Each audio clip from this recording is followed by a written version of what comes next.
You're allowed. It's totally legal to punch white people as long as their names are Caitlin Clark and Sophie Cunningham. Here's Inez Cantor. You can see him right here. Center frame saying, you traveled,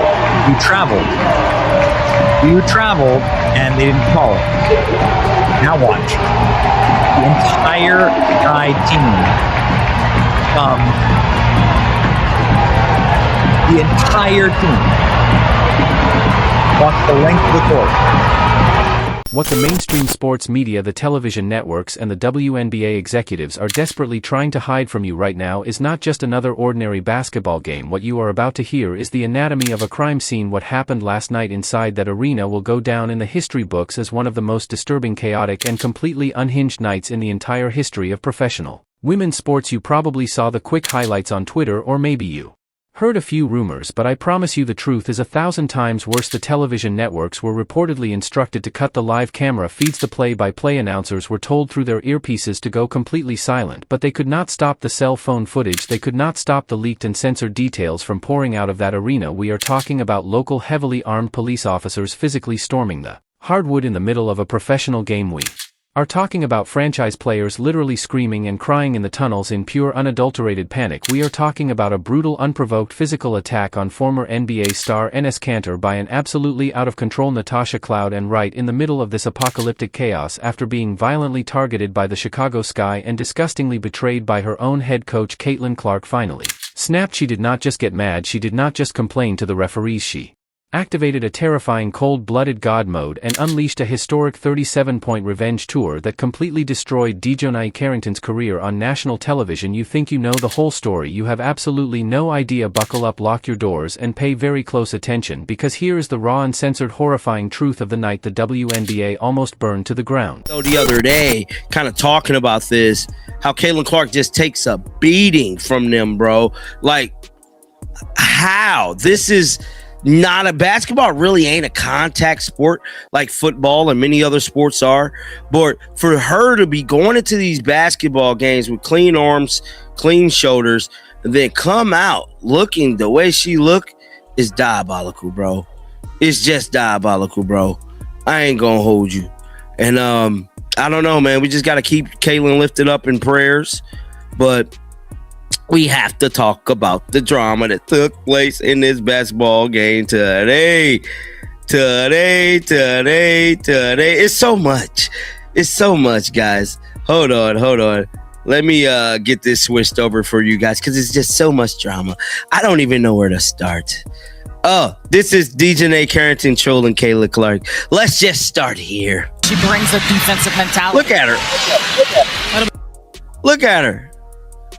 To truly understand the absolute madness that unfolded on that court, we have to rewind and go behind closed doors. For the past month, the locker room environment under Indiana Fever head coach Stephanie White has been nothing short of a toxic, suffocating nightmare. Coach White has been systematically trying to hold Caitlin Clark back. She has been trying to force a once-in-a-generation talent into a passive, obedient pass-first role, all to satisfy her own massive, fragile ego. Caitlin was absolutely sick of it. She was sick of the blatant disrespect, sick of the terrible, archaic play calling, and sick of being treated like a secondary option on her own team. Now the Chicago Sky knew exactly what was going on in Indiana. The Sky have built a reputation this entire season as the most physical, aggressive, and ruthless team in the entire league. They play bully ball. They knew Caitlin was frustrated. They knew the Fever locker room was divided, and they smelled blood in the water. Enter Dejonae Carrington stepped onto that court with incredibly bad intentions from the very opening tip-off. It was blatantly obvious that the Chicago Sky had a massive bounty on Caitlin's head. They were grabbing her jersey, throwing vicious elbows away from the referee's line of sight, and they were trying to physically and mentally break the rookie. She could use a confidence boost, and hopefully this gives her the confidence to finish out the rest of this season strong, because Lexi can play. I feel like Stephanie White and his coaching staff destroyed her confidence as a player. I think that was really, really ridiculous. But she did her thing. Michaela Timpson, 12 points, 9 rebounds. She did her thing. Maisha Hines-Allen, Debo, 5.7 rebounds, 3 assists off the bench. Played really, really well. I was happy with the production we got between Michaela Timpson, even Monique Billings. You can't make layups. You're bad, but you tried.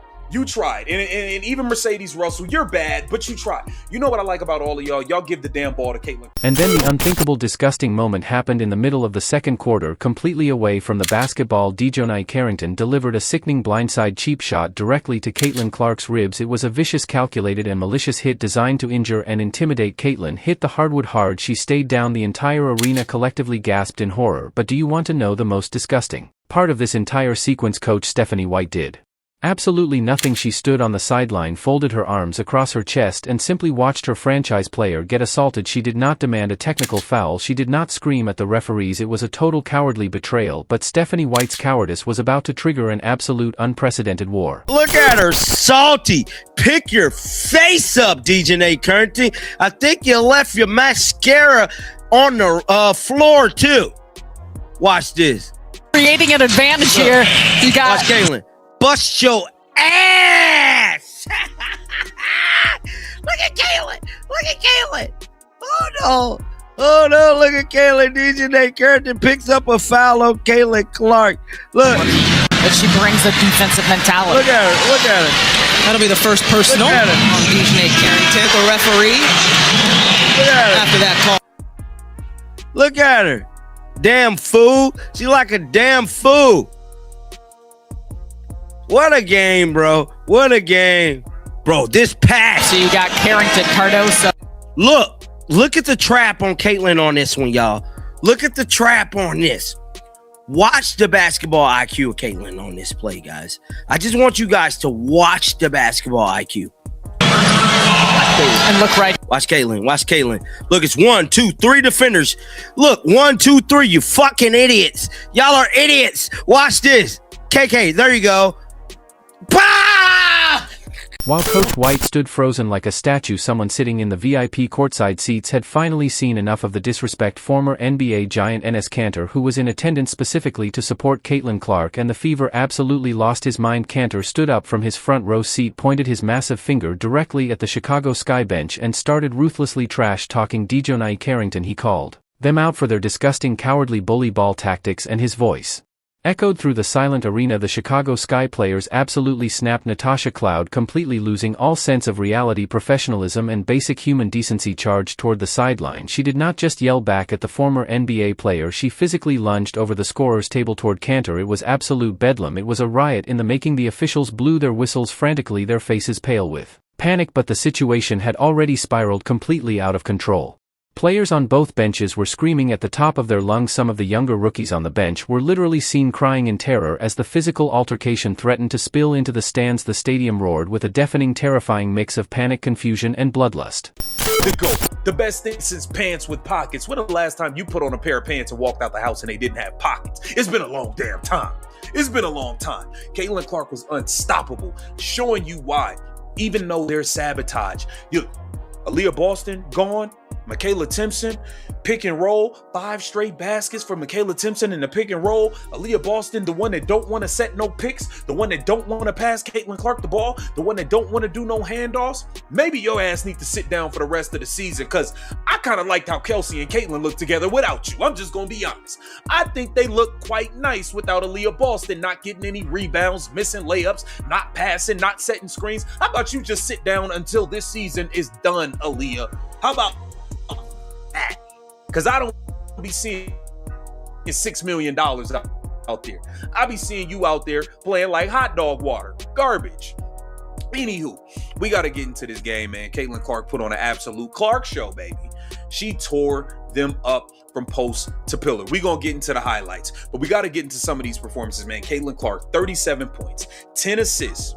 The arena security personnel were completely overwhelmed. They were getting pushed around like ragdolls, forcing arena management to hit the panic button and call in local law enforcement immediately. Within seconds, dozens of uniformed police officers stormed the lower bowl of the arena. They rushed the court surrounding the courtside section and physically grabbed Enes Kanter. They had to drag him out of the building by force just to prevent a full-scale malice at the palace-style riot. As Kanter was escorted out by the police, he turned back, pointed right at Caitlin Clark, and yelled at her to finish them. The game was halted for over 25 excruciating minutes. The television commentators were dead silent. The Chicago Sky players were smirking. They actually thought they had won the psychological war. They thought they had broken the Indiana Fever.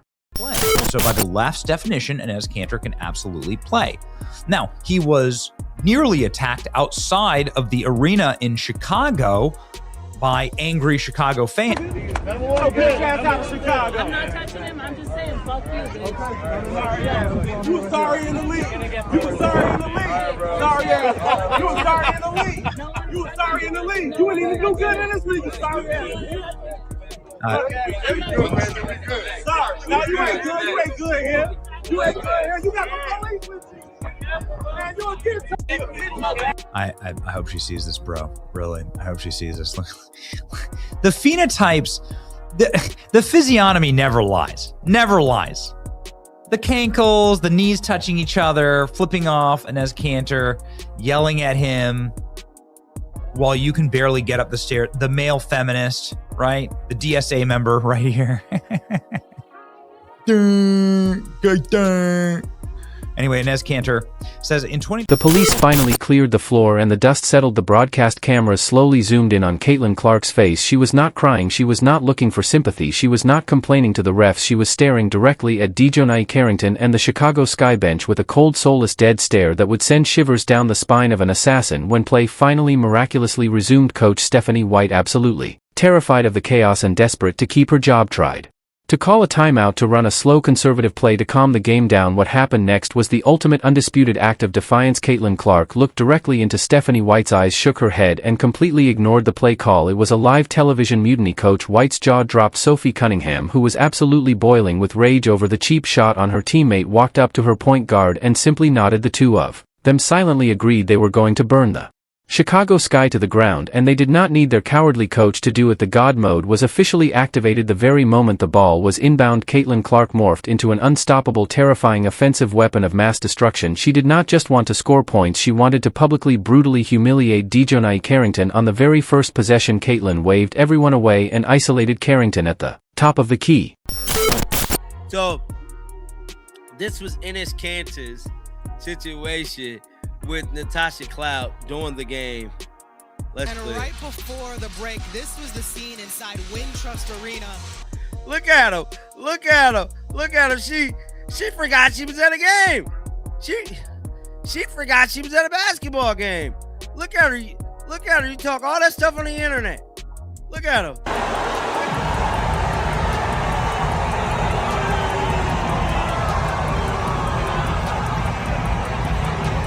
Wow.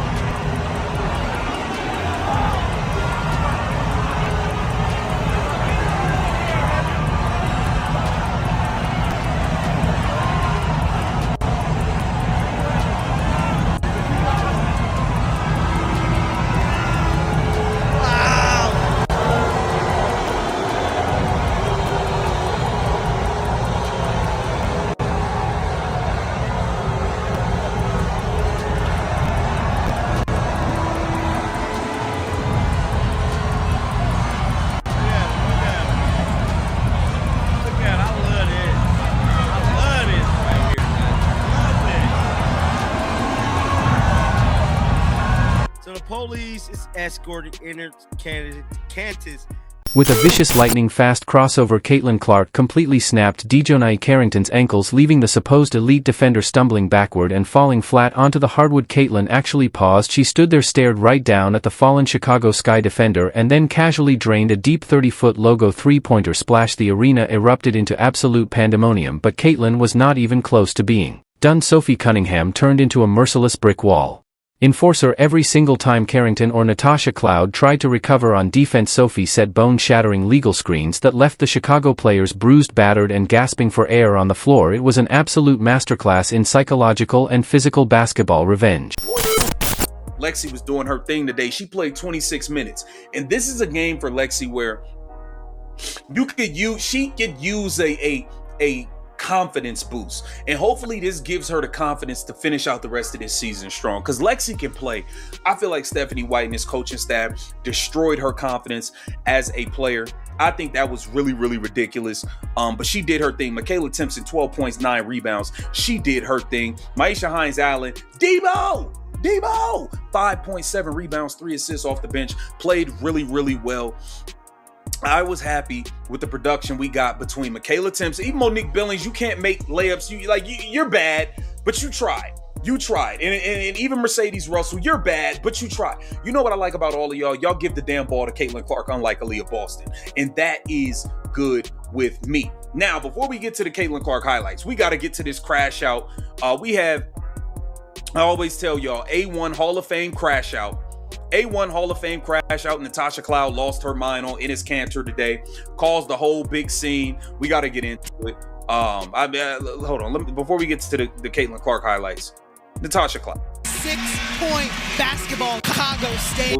You got Natasha Cloud. And at this point, I'm thinking Natasha Cloud's going at a player. She's going at it with Enes Kanter. Oh, my God. Natasha Cloud. Enes Kanter was kicked out of the game. He was kicked out of the game. They had to kick him out. Caitlin Clark began hitting three-pointers from the parking lot. She drove to the rim with zero fear, absorbing contact and finishing with aggressive and winning layups, screaming directly in the faces of the Sky players. She was pulling up from half court. She was making passes that seemed to defy the laws of physics. She was humiliating them on every single square inch of that hardwood. By the time the fourth quarter rolled around, Dejounte Carrington was a broken, terrified shell of a professional basketball player. The woman who started the game throwing cheap shots was now literally hiding on the court, terrified to even make eye contact with the rookie. Caitlin Clark had systematically and surgically destroyed her confidence on national television every single time Carrington touched the ball on offense. Sophie Cunningham was right there in her jersey, locking her down, suffocating her, and reminding her that the Fever backcourt was not to be messed with. The Chicago Sky bench, which was so loud and arrogant in the first half, was now completely silent like a graveyard. Natasha Cloud, the woman who had caused the massive police incident earlier, sat on the bench with a blank 1,000-yard stare, realizing they had woken up a sleeping monster. Even coach Stephanie White just sat in her chair, completely powerless. She realized in real time, in front of millions of viewers, that this was no longer her team. Caitlin Clark and Sophie Cunningham had taken total, absolute control of the franchise. Michaela Timpson finishes everything around the rim. Michaela Timpson didn't miss a single bunny or layup. The only shot she missed was the fadeaway. Michaela Timpson running the floor, layup again. This is all first quarter action. Caitlin Clark coming off of Michaela Timpson's screen, three-pointer. Michaela Timpson setting real picks, unlike Aaliyah Boston. Caitlin Clark pushing it up the floor. Get you on the hip, spin off you, step back three, bang, right between your eyes. Bag that. Busting Dejounte Carrington's ass. Another midi. Dropping it off. What a pass to Monique Billings. I mean, she was in her bag. She was in her bag like the fries was at the bottom. Caitlin Clark off the screen. This was a tough shot. Over a 6'8" Camila Cardoso floater off the glass. Okay, attack the closeout. Dejounte can't guard. Behind the back pass with three people on her. I mean, I don't even know how she made that pass. Caitlin Clark getting in the lane. Floater off the glass again. Dejounte Carrington couldn't guard Caitlin Clark if her life depended on it tonight. Gets it to Lexi. Back to Caitlin. Caitlin getting in there. Kicks it back out to Lexi. Lexi, 6 Lexis for 3. Knocks it down. But they was rolling tonight. Caitlin Clark snatched back in the corner. Bang. Busting your ass. Caitlin Clark. Crossing over JC Sheldon. Bully ball. You too little. You know how it get. You've been getting tore up since college. You know how it get, JC. How about this? 3 between your eyes. It remind you of Iowa versus Ohio State. Tearing your ass up, JC Sheldon. Nothing you can do. Caitlin Clark. Here we go. Off the screen. Snatch back from Baghdad. Oh my God. That's ridiculous. That's ridiculous. It's over, man. That's ridiculous right there. Look at When the final buzzer sounded, it was not just a victory, it was a terrifying statement to the entire sports world. Caitlin Clark dropped a flawless, historic 37 points. She humiliated the dirtiest team in the league. She survived a literal police incident. She successfully executed a mutiny against her own coach, and she proved without a shadow of a doubt that she is the absolute, undisputed queen of the WNBA. Right now, as we speak, the WNBA executives and Commissioner Kathy Engelbert are in absolute pure panic mode. They are heavily fining players behind closed doors. They are trying to scrub the cell phone footage of the police dragging Enes Kanter out, and they are doing everything in their power to protect the fragile image of their league. But the truth is out. The cat is out of the bag. Janice and Sum Grat stole Link Tygo over their line. I need to hear from every single one of you watching this absolute madness unfold. Did Dejounte Carrington and the Chicago Sky deserve this massive 37-point public humiliation? Bring anything you want, any player you want. You're not allowed to touch the players, right? You're not allowed to interfere with the play. If you throw a dildo on the court, right, you'll be escorted out. You can't do that. But you can say anything you want. And I see nothing in this video that says Enes Kanter wasn't just saying things to the Chicago Sky. So this is how fragile the WNBA is. This is how fragile and weak this league is. That they can't stand just Enes Kanter sitting on the sideline. Here's a little closer. See if we can listen to what they're saying. Can't.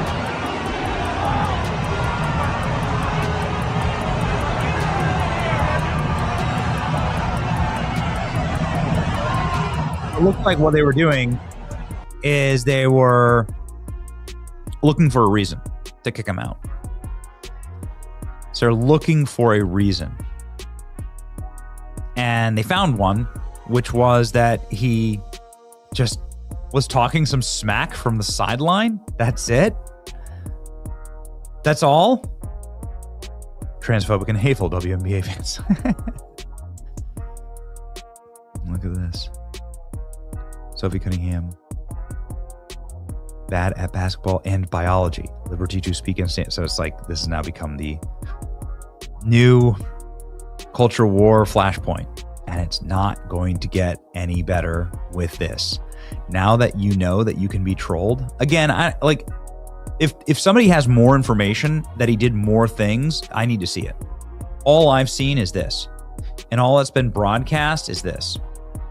What do you think about Natasha Cloud attacking Enes Kanter and the police having to literally storm the basketball court, and most importantly, should Stephanie White be fired immediately for letting her star player get attacked and losing complete control of her team? Go absolutely crazy in the comments section down below right now. Let your voices be heard, because I guarantee you the WNBA front office is reading them. If you want the real, unfiltered and censored truth about the WNBA that the mainstream media completely refuses to show you, then you need to smash that like button and subscribe to the channel right now. Turn on those bell notifications, because this basketball war is far from over and we will be here to break down every single controversial second of it. Keep holding the line.